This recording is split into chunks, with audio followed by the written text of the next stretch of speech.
Top of the day to you, Zachariah. Hello, sir. Zachariah.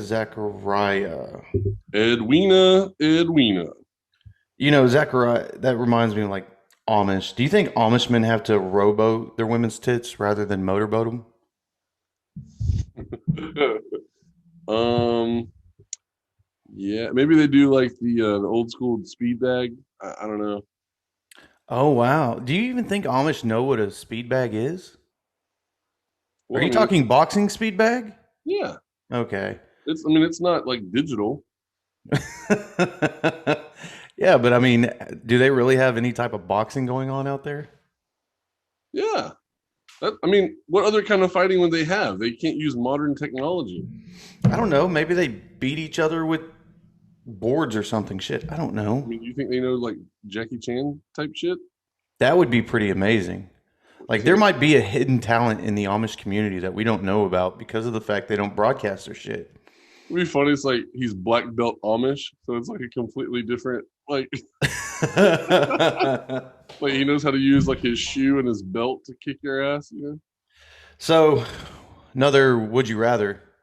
Okay. Would you rather have eye drops made of vinegar Oh, or toilet paper made of sandpaper? Yeah, enjoy that one. like I'll be totally honest. Just normal eye drops make my eyes water because I hate that stuff. But I could not imagine having to put like vinegar in my eyes, and then my asshole is kind of sensitive. So, like, could you imagine like wiping your ass with sandpaper and then having to use chapstick to fix the damage? Well, maybe the body glide that I advertised a while back may be the solution for that. Yeah. So, Well, I don't know. Then eventually, if you use sandpaper enough, like you start bleeding and shit. oh, That's not a nobody, good look, man. nobody likes a bleeding anus. Blah. Oh, yeah. I, Then you definitely can't wear white underwear. let's fucking go. Let's do it. Woo! Hit it.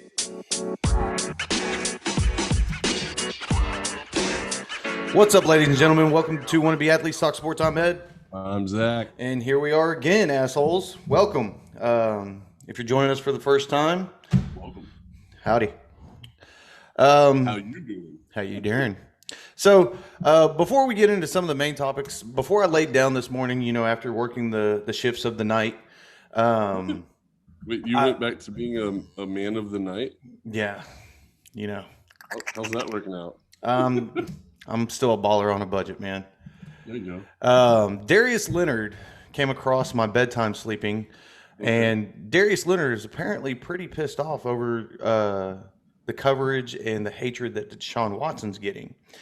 Have you heard of a gentleman by the name of Chad Wheeler? I have not. Chad Wheeler is a former offensive lineman for the Seattle Seahawks, and he was let go a couple of months ago because there's allegations, and he was arrested for assaulting his girlfriend, and from what I read, almost killing her. Oh, yes. I didn't realize that was the asshole's name, but Yeah. yes. And so the gist of the story from what I read, Darius Leonard's come out and said that he's highly pissed off because of the fact that there is no coverage of Chad Wheeler and what's going on with that situation, rather than the media and everybody else wants to attack Deshaun Watson when there's been no proof to it. Excuse me. I haven't looked into the whole Chad Wheeler thing, so bear with me on it. It's the fact that I'm assuming that there's enough evidence in there to where the NFL went ahead and took course of firing the guy, right? Well, I thought he just admitted that he beat the shit out of her. And see, that may have happened too. And the fact that he was arrested may have played a hand in it. And then I know his girlfriend or ex-girlfriend now came out on an interview and explained the whole situation with him. So it's still an ongoing investigation, it seems like. And going through multiple reports with like NBC Sports and CBS and Fox News and all these other ones, they covered it. They hung this dude out to dry. And the problem Yeah, is, it seems like that was like 8 months ago, isn't it? it was about 2 months ago. And Well, it was okay. I'm sorry. Yeah, it was like either right before or right after the Super Bowl. right. And so My thing is like we all have endless knowledge at our fingertips, whether it be our phone or computers or whatever. We We can don't go always ahead use and it. research something before we start spitting out stupid shit. Now, don't get us True. wrong. If you've watched this podcast, Yeah, we do that. we do that, but also at the same time, we're not throwing out allegations or hatred towards somebody without knowing most of the facts, right? Right. So I'm a little embarrassed by Darius Leonard to come out and get all aggressive on this. I get what he's saying, but also at the same time, do your homework before you come out and start putting shit out on Twitter or wherever you're doing it at, because at the end of the day, it's going to kind of make you look like a fool. Yeah, I mean, I'm with you. I'm not a fan of people in whatever sport or the sports realm, right? I'm not a fan of them coming out and having comments on other people's like legal issues. Right. I mean, I'm just not a fan of anyone really coming out and saying that they think this is exactly what happened, or I know, or you know what I mean, like because you see it on all the news channels. They bring in some lawyer and they want to know, like, if they think he did it and all this kind of stuff. Like nobody knows, Nobody right? knows except for him Yeah. himself. Well, yeah, Right? let the people investigate like they're supposed to. Wait till all the facts are out, and then make your comments. But I don't understand why is he mad that the Chad Wheeler stuff didn't get the attention that Deshaun Watson is getting? I guess I don't understand. I think okay, so there's two things to this. One, Chad Wheeler's thing, like I said, is still under investigation. I guarantee you, all sports outlets, sports media outlets, if new information comes out on that situation, it will be reported. Second of all, nobody knows Chad Wheeler's name. Chad Wheeler was an undrafted O lineman in 2017 who eventually got traded from the Giants to the Seattle and got dropped down to their practice squad. So he's a nobody. Deshaun Watson is a household name whose news is something new is coming up every single day with him. So Yeah, it's going to be seemed talked for about. a couple of days there. It was like every day there was 3 more accusers. And So, I mean, again, there's more today. What'd you find out today? well, now there are 18 masseuses that have worked with Deshaun Watson that are coming out in defense of him, saying that basically he was professional. So that He wanted a massage, obviously, but he did not cross any sexual line. what Chad Wheeler news do you have that came up today? Absolutely none. Exactly. Okay. So Darius, I know you're listening, man. I feel you, dude. I know you're pretty angry about this stuff, but you also have to understand that the guy is a top elite name right now, and more and more stuff is going to continue to come out, whether it be positive or negative, on Deshaun Watson. And I'll tell you right now, if I see something on Chad Wheeler, I'll report it. Yeah. I don't give a damn. I mean, I don't know. I feel like he's wasting his energy on something else, or he could be using it on something else rather than getting upset about this. That's what I'm getting at. Like, I don't fully understand why he's upset that nobody's talking about. Because, like, as far as I know, as soon as these allegations were made, or the charges were made, or whatever, and the NFL did their investigation, he's out of the league. The Tyler, what's his name? Chad Wheeler. He's out of the league. So see, you can't even remember his name. He's not even that big of a deal. Right, that's what I'm saying. Like, so if he's out of the league already, what other punishment? Outside of being arrested and thrown in jail, right? Like, what is this guy expecting to happen? I don't know. And maybe Darius was into his feelings one day, or he just got tired of seeing Deshaun Watson's name. No, that's true. I'm tired of talking about that motherfucker. But we're gonna keep doing it because stuff keeps coming up. Well, right. I don't mean it like I just mean. Oh, I know. I'm tired of like basically they're tearing this guy down, right? Mm-hmm. And so I don't want to sit here and say that I think he's innocent because I don't know. I have no dog in that fight. Personally, I hope that he's innocent, because if he's innocent, nobody got hurt. He didn't do anything wrong. These people are just out for money, and I can deal with that. Yep. But having a star quarterback in the NFL, or a guy who's in the limelight like this for any of these big sports that some of our kids look up to, I don't want him doing anything wrong. Like, I want these guys to be, you know, the guys we look up, like the people we think they are. Absolutely. You know, I know that that's not always the case. These guys are human beings just like everyone else. Like I get it, people make mistakes, all that kind of stuff, but I would much rather live in the world where Deshaun Watson is just a target as opposed to he's actually hurting women. Well, you know, it's different from how we grew up, right? Because we would only get pieces of our sports heroes on television, right? Maybe a Right. Sports Illustrated, something like that.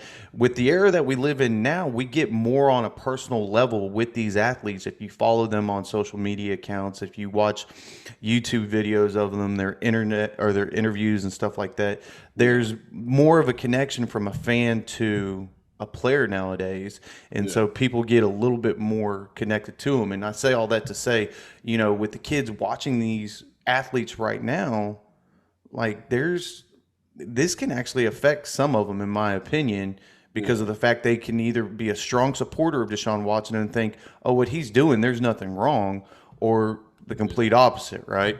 Yeah, I mean it's a double-edged sword, right? Like Right. they're so pulverizing as players, and they have such strong following from their fans that it dances on that line of, oh well, he didn't do anything wrong, or, Right. I'll And never believe that he broke the law or whatever. there's always going to be a line in the sand and a fight on both sides. Yeah. So enough of this depressing shit. Zach, do you know what tomorrow is? Holy shit, it's April 1st. Do you know what that means? That I'll be sleeping. I guess I don't know. What does it mean? it's fucking opening day.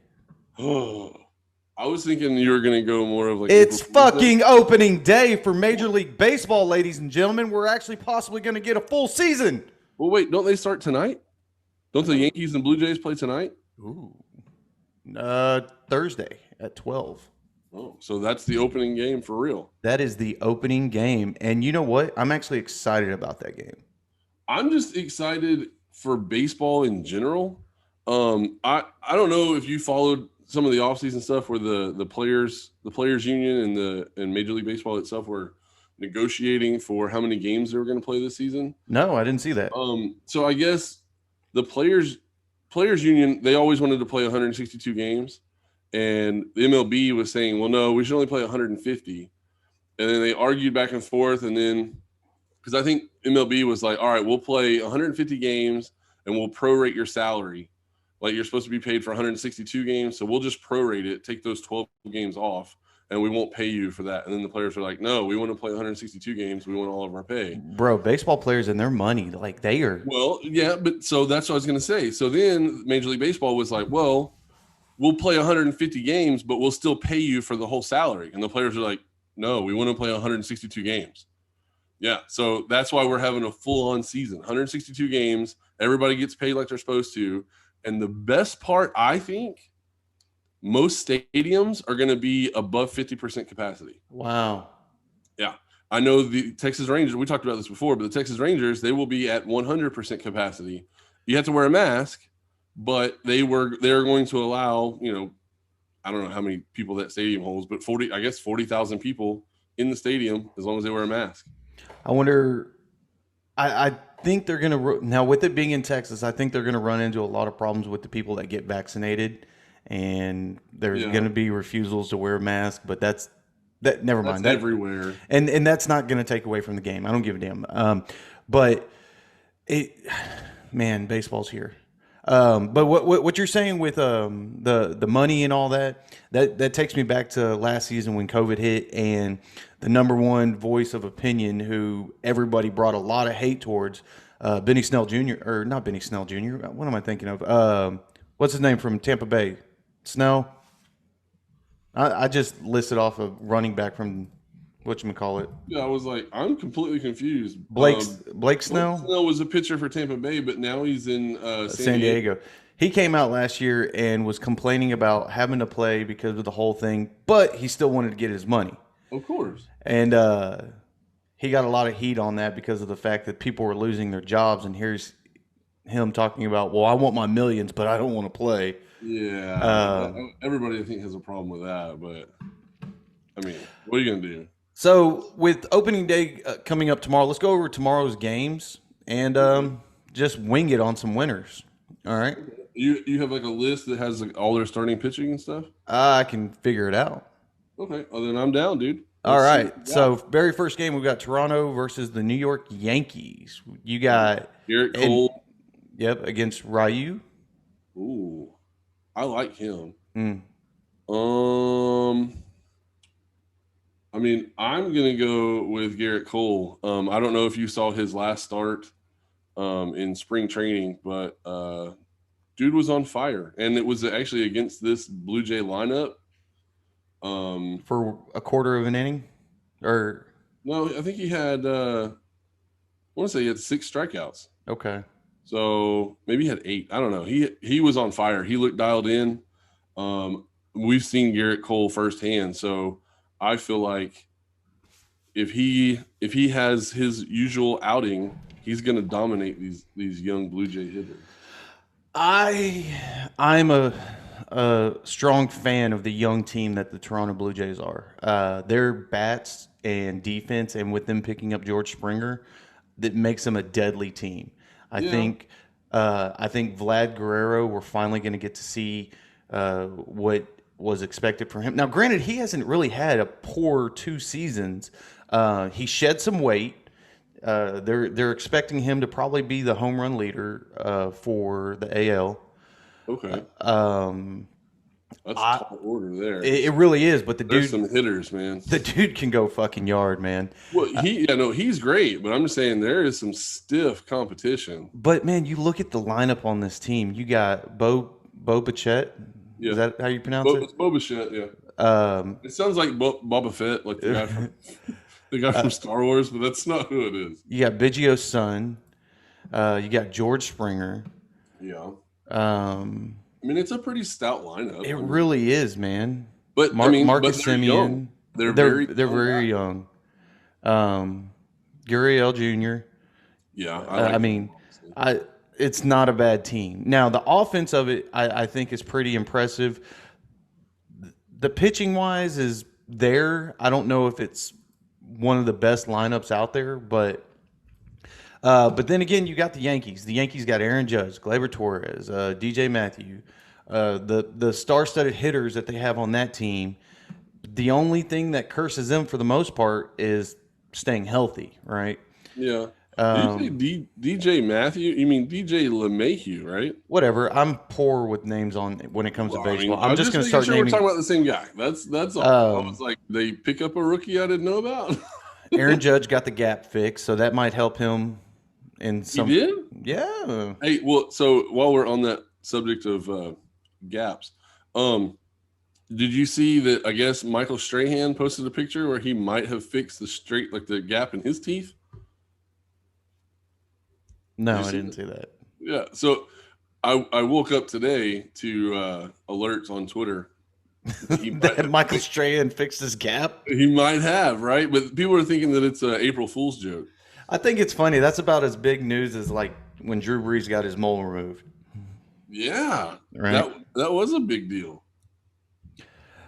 So you're going Yankees that game? Yeah, I'm saying what's the line? Like what's the line and over under? You would ask that, wouldn't you? Oh, well, of course. Yankees minus 177, over under 7.5. Golly. Over under 7. Well, I'm taking the under because both these pitchers. Yeah, I'm going under on that, and I'm going to go. Taking Yankees. I'm going Blue Jays. Okay, not bad. Next up, we got Indians in Detroit. Okay. You got. I'm taking the Indians. I don't even care. Detroit is a dumpster fire. Shane Bieber versus Matthew Boyd. Yeah, Bieber is a freaking Cy Young candidate. So Cleveland at minus 195 with over under 7.5. Man, they are expecting some high scoring games. I'll take the over in that game. Wow. I'm gonna go under on that one, and I'm gonna ride with Indians on that. Yeah, you would ride the Indians. Giggity. I don't think the bats are there for either team. I think it's gonna, but then again, they both have poor defenses. Right. That's where I'm thinking. Once the starter gets knocked out for Detroit, I'm not really sure that the bullpen is very good. I mean, really, in all honesty, the whole team is just not very good.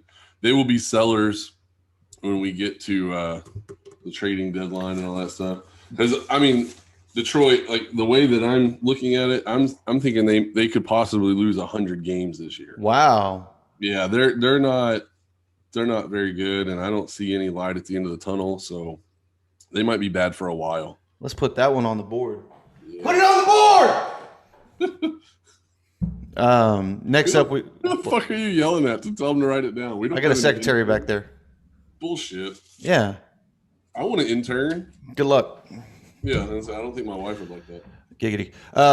Next up, you got Orioles and Red Sox with John Means versus Nathan Eovaldi. Is that correct? Okay. Yeah. I'm gonna go Red Sox.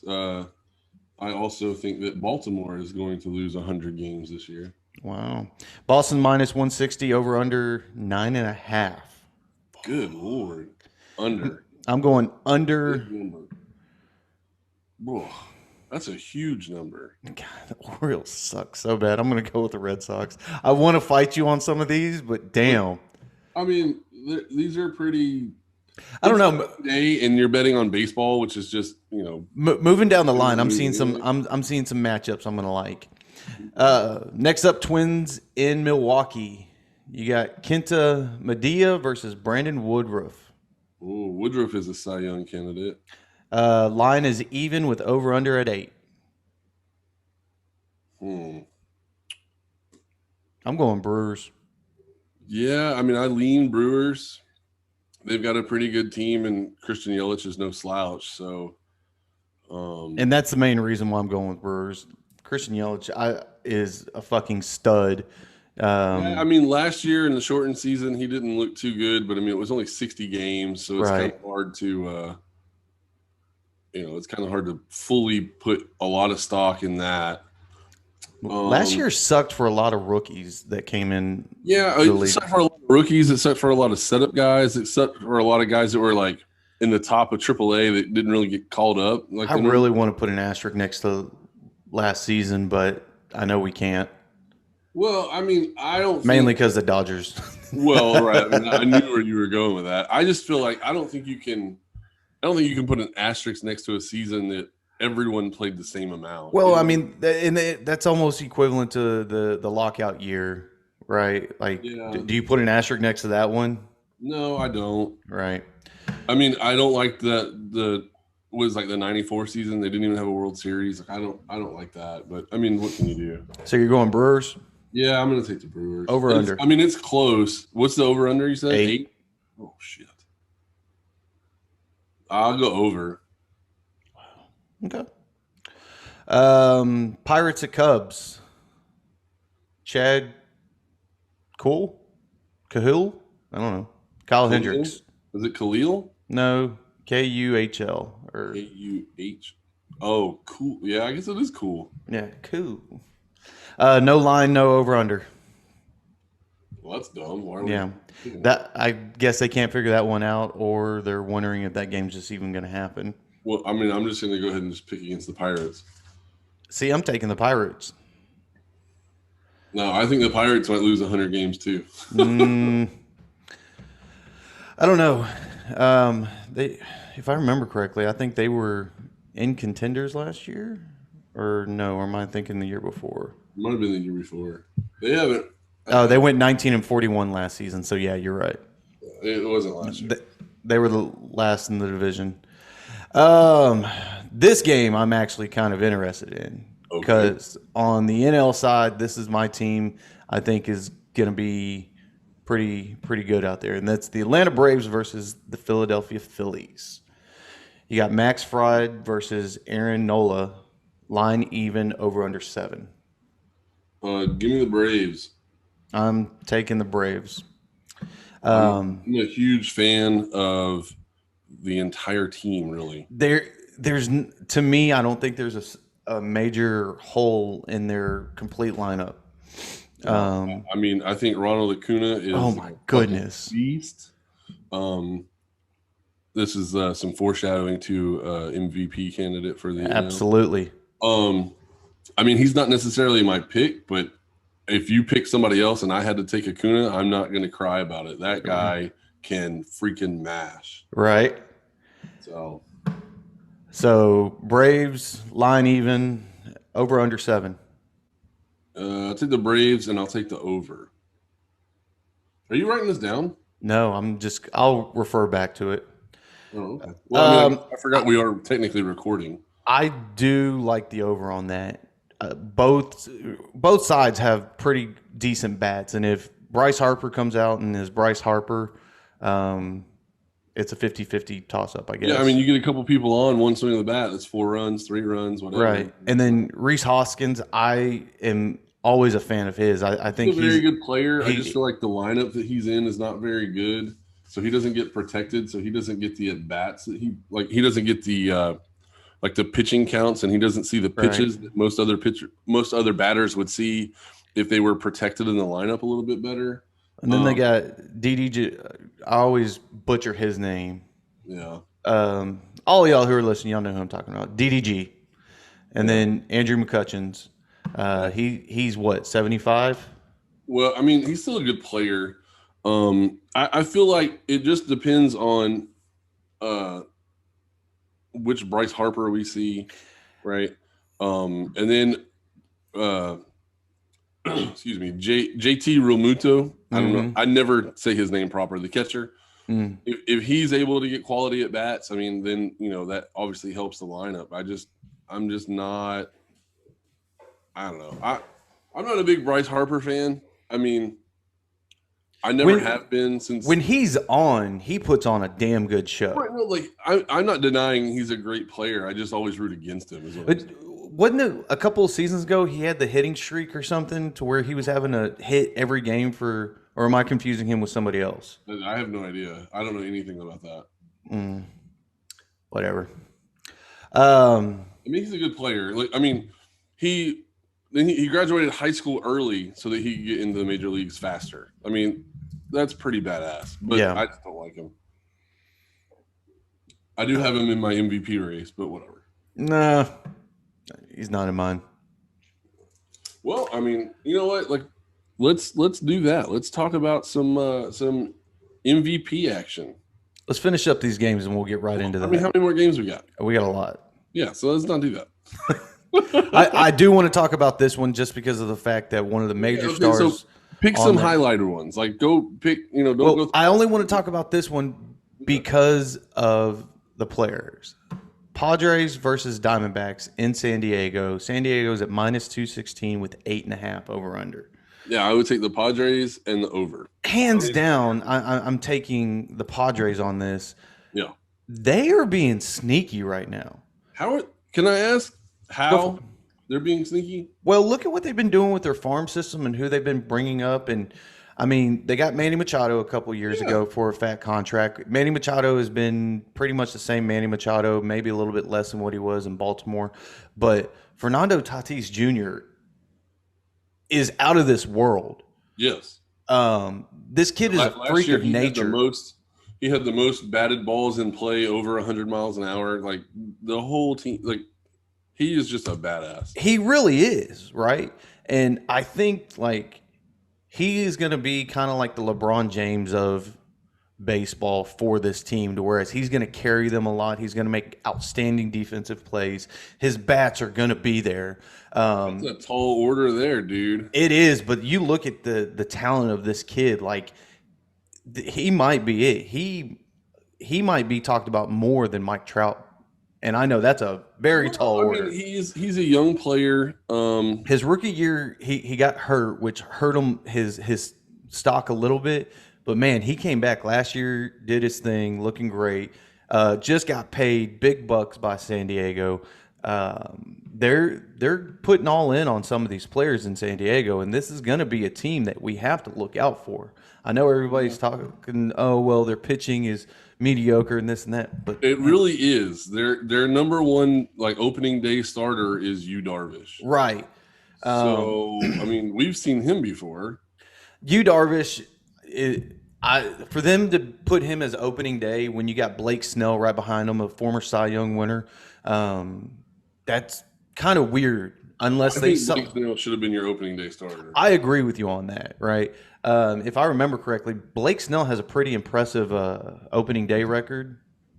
Then again, I could just be talking out of my ass right now. Well, I mean, based on stats for last year, right? Yu Darvish was 8-3, 76 innings pitched. His ERA was 2, and his WHIP was under 1. So, I mean, those are pretty impressive stats. It's almost like career regenerating stats. So, I got it. But Blake Snell is your better pitcher. Absolutely. I mean, he struggled a little bit last year. I mean, 4-2 record, 3.24 ERA. So I'm sitting here talking about somebody struggling with a 3.2 ERA when the league average is like 4.4.5. So I mean, right. They're both good pitchers. I mean, Yu Darvish is towards the end of his career. Blake Snell is kind of right in the middle. So I'm kind of liking Blake Snell for your opening day starter, but maybe it's a strategy thing.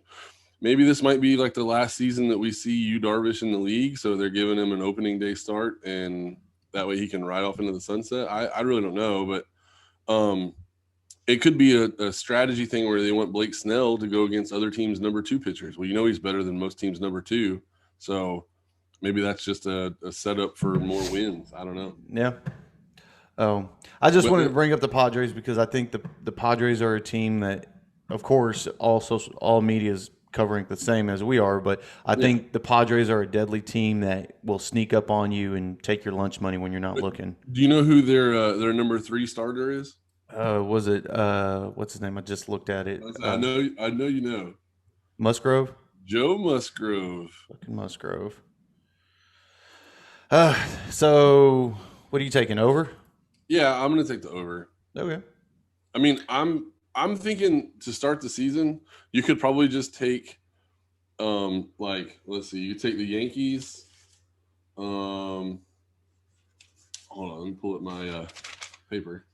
Yeah, you could take the Yankees, you could take the Astros, you could take the Dodgers, and you probably could just take the Mets and bet the over like every day for the first month of the season. So the Astros are at 8.5 against the Athletics. Yeah, I'm thinking you could take the over there. I'm going under on that with Greinke and Bassett. Yeah, I'm not really worried about Greinke giving up too many runs, but he does give up the long ball. Yeah. So it's very possible he could give up a 3-spot any given inning. But the Astros lineup is so freaking deep, even without George Springer. I mean, it's tough to get through that lineup. I'm hoping Michael Brantley comes out and is Michael Brantley from these past seasons. Yeah, I mean, if he continues like what he's got going or what he's been capable of, what we know he's capable of, this lineup is pretty freaking dynamic. So it's just the pitching. It's always the fucking pitching. Well, I mean, and that's how it is. The pitching is always going to be the Achilles heel or the linchpin or whatever they want to say. If you can't pitch, you can't win. True. There's just no way around it. I mean, we saw the Giants, you know, in the I don't know what you call it. If it's the 2000s and then it's the tens, do we call it the teens? I don't. Sure. Anyway, the decade we just came out of, how about that one? Okay. They won 3 World Series, and they were like the lowest run scoring team, but they also had the lowest team ERA. That is true. And so as long as you can pitch, you can win. And you're right. The pitching for the Astros is questionable after Zach Greinke. I mean, Lance McCullers, obviously we know what he can do. It's just a question of, are we going to see it?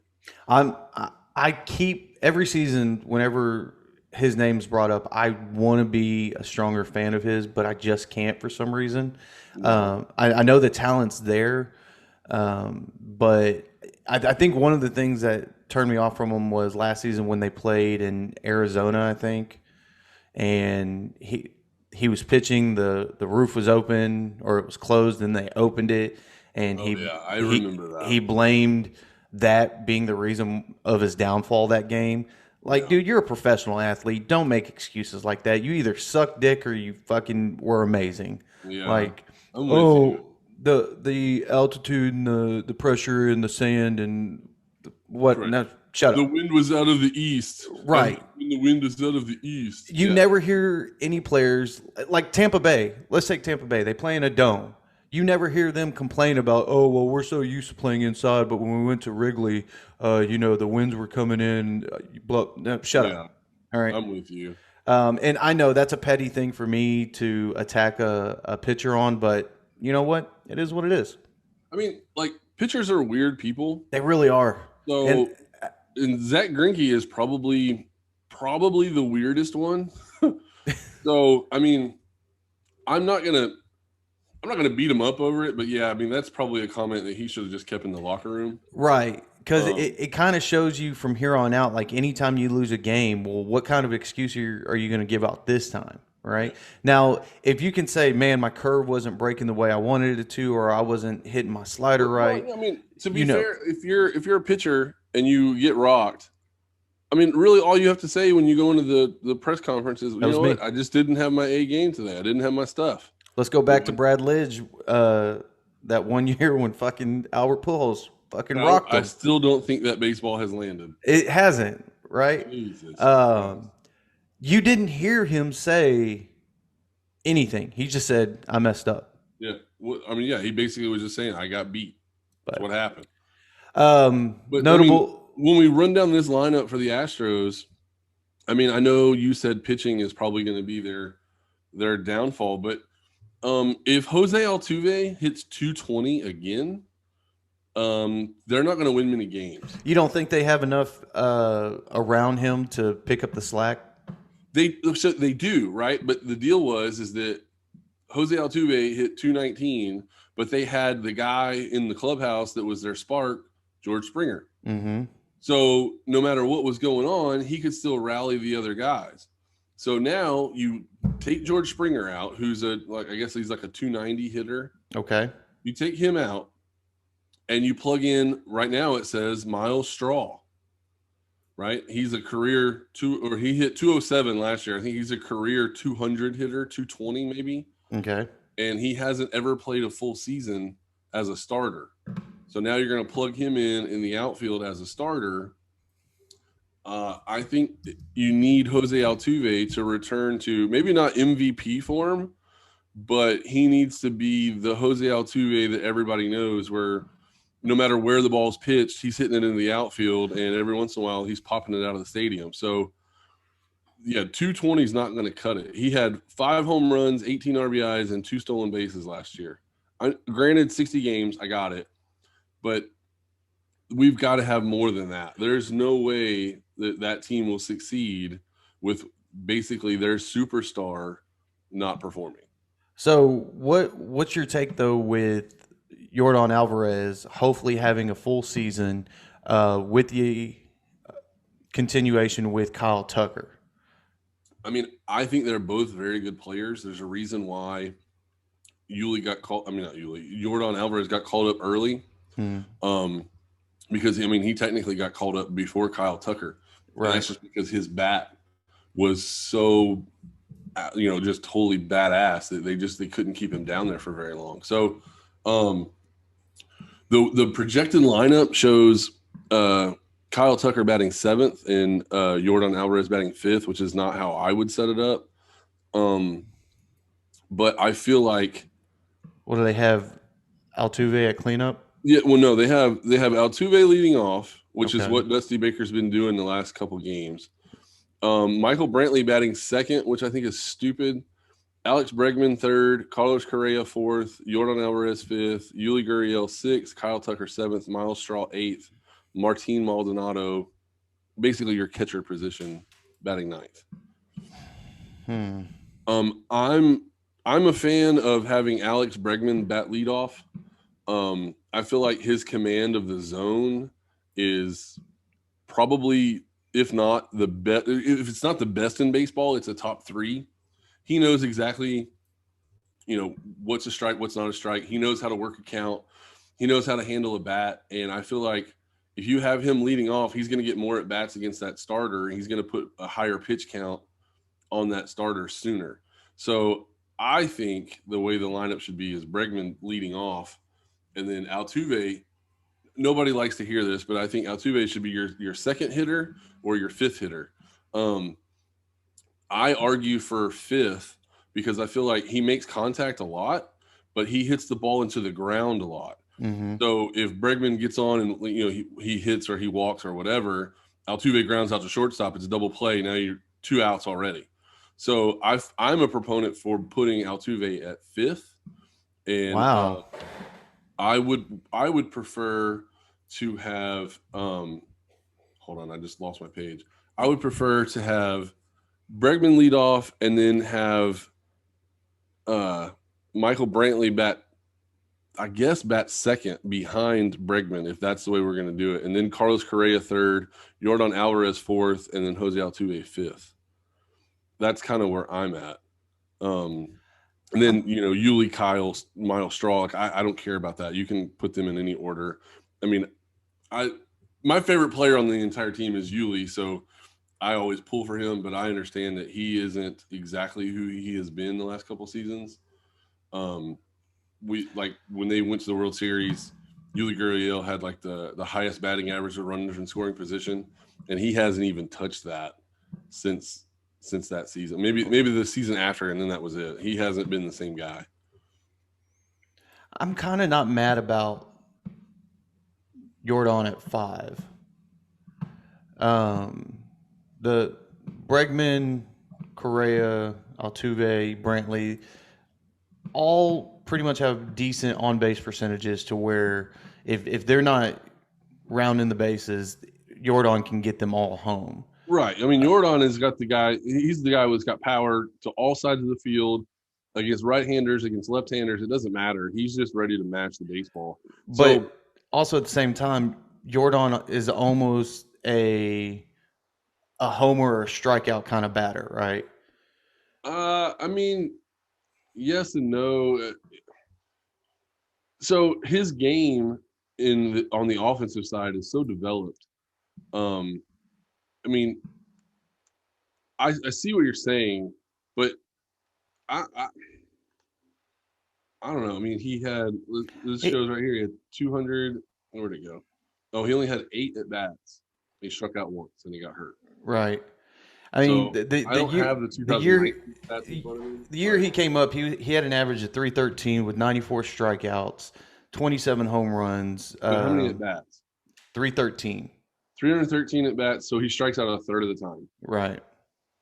Yeah, that's a lot. Yeah. So he had, 98 hits out of his 313 at bats in 87 games. Yeah. He got walked. 52 times. That's pretty good. But that brings up the question now: Are pitchers going to change their strategy to where, well, fuck, here comes Yordan, walk him? Well, if he shows up and he's mashing the ball out of the ballpark, yeah, eventually they're going to have to start pitching. Right. Not necessarily like tougher, but they have to be more cautious, I guess, is what I'm trying to say. We went on in the strike zone. We went on a run there. What'd you want to do? Well, I mean, we're kind of breaking down these lineups of these top teams. Let's just go ahead and, you want to do MVPs, or you want to do Cy Young, or you want to do like division winners? What do you want to do? I got it all, man. I bet you do. Take it school. Let's go with division winners real quick. Okay. I mean, I think these are pretty straightforward. I don't know if there's too many arguments, except for like the central divisions. Everywhere else, I think it's just kind of a runaway. Well, right out the gate, I'm going to argue with you on that one because AL East. Okay. I'm sure you. That's because you're in the Blue Jays camp, right? But you can't ever count out Boston, man. No, I think you can. If they can make some type of move to beef up their pitching a little bit more, I'm going Toronto on that. I think Toronto's bats are going to be super solid all year, and I've said that already. I think the Yankees are going to keep having injury problems with Torres and Judge to where it falls them back to where they're probably going to be a wild card team again. I'm going Blue Jays. I'm going with the Yankees. I'm going in the range of like 95, 98 wins, somewhere in there. I mean, I could see them touching 100 wins, just depending on if the Red Sox are good or not. If the Red Sox are garbage, then I put the Yankees at 100 wins. They're winning the division. I think you're right. Gleyber Torres has been somebody who really can't stay on the field. Aaron Judge has had a couple injuries, but when he was out, it really hurt that lineup. Yep. So I see what you're saying, but I mean, the lineup is just unbelievable. You know, I mean, their first hole is Giovanni Urshela at third base at 7. Yeah. That's their first hole. I mean, I guess you could make an argument that Jay Bruce will be their hole because he's the older player. He hasn't really been, you know, he's not been producing as much. It looks like excuse me, but it looks like the first 5 are probably the best first 5 in baseball. Yeah. So, I mean, it's tough for me to go against what they've got here. I mean, DJ LeMahieu, Aaron Judge, Aaron Hicks, Giancarlo Stanton, Gleyber Torres. That's your first 5. Like, that could be the starting 5 for the freaking all-star team. Yeah. You know what I mean? And then Jay Bruce, Giovanni Urshela, Gary Sanchez. Dude, Gary Sanchez, I feel like, is the most disappointing player on this entire fucking roster. Why?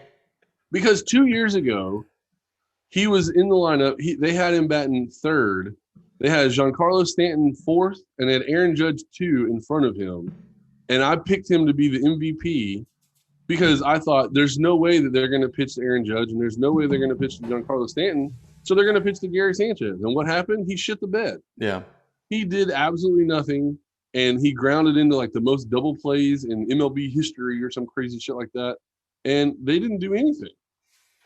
So I hate him. But, you know, whatever. This team is pretty stacked. I feel like the best part of this team, like we just named the top 5 batters, and, you know, we're in shock and awe of all that. But we haven't even talked about their pitching. You know, we touched on earlier. I mean, Garrett Cole, of course, isn't. Yeah, but do you know who the number 2 starter is? Was it Kluber? Corey fucking Kluber. That guy's a beast. Yeah. So, I mean, this team is pretty. Now they're 3 and 4, or their 4 and 5 starters are, you know, Montgomery. Yeah, Jordan Montgomery. He's a younger guy. I mean, I'm not sure how he's going to perform. There's a bunch of projections here, and he looks like he's according to all these, you know, pros that aren't me. They're saying he's probably a 500 pitcher. Looks like his ERA should be a touch above 4. So that might be. I mean, obviously that's going to be a weak spot. And the same thing with Jameson. I don't even know how to say his last name. Do you know how to say that? Taillon. If it's Spanish, then that double L is like a Y. I don't know. Talion. I don't know. That guy, he's the same. They're projecting him to have the same type stats. You know, some people are showing his ERA. He might go above 4.5, which is, you know, not too great. So those are obviously some weak spots. I mean, it's the Yankees, so they're going to make a move. There's going to be some no doubt available at the trading deadline that they're going to go after. So I think their first 3 are pretty damn good. Domingo Herman, is it Herman? Herman? Yeah, but he's a pretty good pitcher. But Garrett Cole and Corey Kluber are amazing. So Yankees. Yeah, I'm taking the Yankees for that division, and I think they're going to run away and high. I got you written down for the Yankees. Okay. Central. Yeah. I mean, this is where I think there's going to be a dogfight. No, there's no dogfight because this whole fucking team should just be nominated as MVP because they're all in the MVP candidate. Pretty much every player. The White Sox? Yes. Well, I think the Twins are going to have something to say about that. The only downfall for the first 6 to 8 months, I believe it is Eloy Jimenez being out for the White Sox. Okay. But I mean, you still got Lewis Robert. God, I can't even think the whole team right now. Yeah. They've got a lot of depth in hitting, and my mouse doesn't work. I mean, I hear you. I understand. That Yasmani Gradal, Jose Abreu. we did this where we picked the like the ALCS and NLCS, and I have the White Sox in the ALCS, but I don't know if they're going to win the division. I don't know, man. Tim Anderson, your boy Yohan Moncada, Yeah, I think he's probably MVP. Adam Eaton, Jake Lamb, Andrew Vaughn. Like, these aren't Yeah. people you sleep on. Well, no, but I mean the Twins. See, I guess the deal is, I feel like the Twins and the White Sox are going to beat up on each other. Yeah, which And I so, hope so, right? Because I don't want a team just to run away, and those right, aren't yeah, games that's that I not pay attention it's not to. fun to watch. I don't want to see that either. But I feel like the Twins lineup is pretty good. Max Kepler, Josh Donaldson, Nelson Cruz, uh, Jorge Polanco, Miguel Santo. Oh my God, I can't talk. Miguel Sano, and Byron Buxton, and then they signed Andrelton Simmons from the Angels, the Yep. shortstop. Um, that's a pretty damn good lineup. Um, So who do you want me to put you down for? I mean, I'm gonna take the Twins to win the division, but it's gonna be close. I mean, I'm not gonna be shocked if the White Sox win the division. The White Sox have a pretty good team. The the pitching for the Twins is pretty good.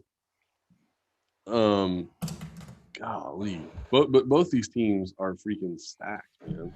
That's why I feel like they're gonna beat up on each other because yeah, the lineup for the White Sox is pretty sick too. It's not as deep as the Twins, but it's pretty good. But the starting pitching for the White Sox is going to be pretty good. Lucas Giolito is a Cy Young candidate. Dallas Keuchel has won a Cy Young previously. And then Lance Lynn, he might not always have his best stuff, but at the end of the game, like, he's going to give his team a shot to win because he always seems like he's pitching into the seventh inning. And he's just an inning eater, and he saves your bullpen, and that helps your team in the long run.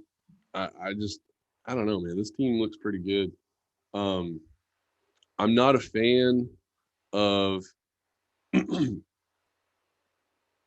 not a fan of the 4 and 5 starters, but I think you could say that probably for any team. Usually, it's hard to get 2 good starters, much less 3. And then now I'm trying to tell everybody to get 4 or 5 good starters. I can see where that's a problem. But man, the 1, 2, and 3 are just those are some good pitching there. But yeah, I think they're not. I don't think either one of those teams will win 100 games because they're going to play each other like 15 times. Right. So, I mean, I think you could just go ahead and split. One team's going to get 8 wins, one team's going to get 7 wins, and then that right there puts them at they're going to have a hard time getting to 90 wins.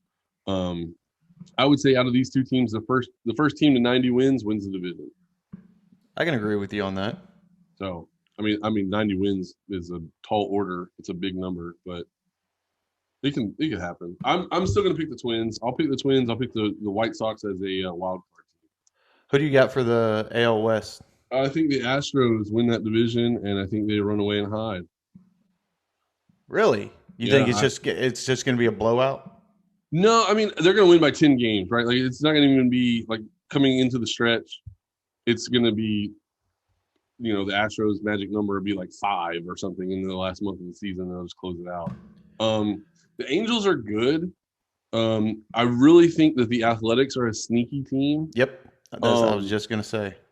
I'm just not fully sold on Mike Trout's going to be healthy. I'm just not believing that. And that's the problem, right? Because every year it seems like the Angels are listed as the ones to win it, and mainly because of the fact that Mike Trout's on that team. And health has always been an issue for him, even though, I mean, you look at what was it, last year or the year before, to where he was on an outstanding streak, and then he had that season-ending injury, and he was still eligible for MVP. Yeah.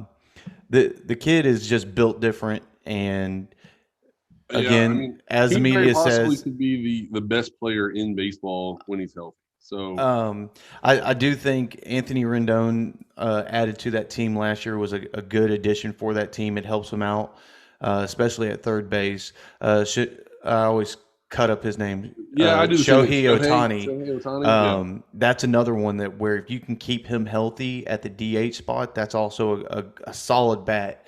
yeah. And if he can get his rookie season pitching going this I year, mean, yeah, that's something to talk about. that it's a very unusual combination that we see there, to where he pitches the way he does and then hits the way he does, Yeah, right? they're showing him as their number 6 starter. I guess they're Yep. going to go with a 6-man rotation. The reason why I'm not on the Angels bandwagon is because their pitching is not great. Mm. Um, I mean, Andrew Heaney is their number 1 starter. He's pretty good. He gets a lot of strikeouts. He's got electric stuff, but after that, Dylan Bundy is their number 2 starter. Yep. And I mean, we've kind of seen who he is. I'm not thinking that he's going to all of a sudden set the world on fire. Before last season, he had a career ERA that was just south of 5. So based on these numbers, it looks like it's like 4.6 ERA, and his WHIP was looked like about 135. So he walks a lot of people. Last season he didn't, right? That's the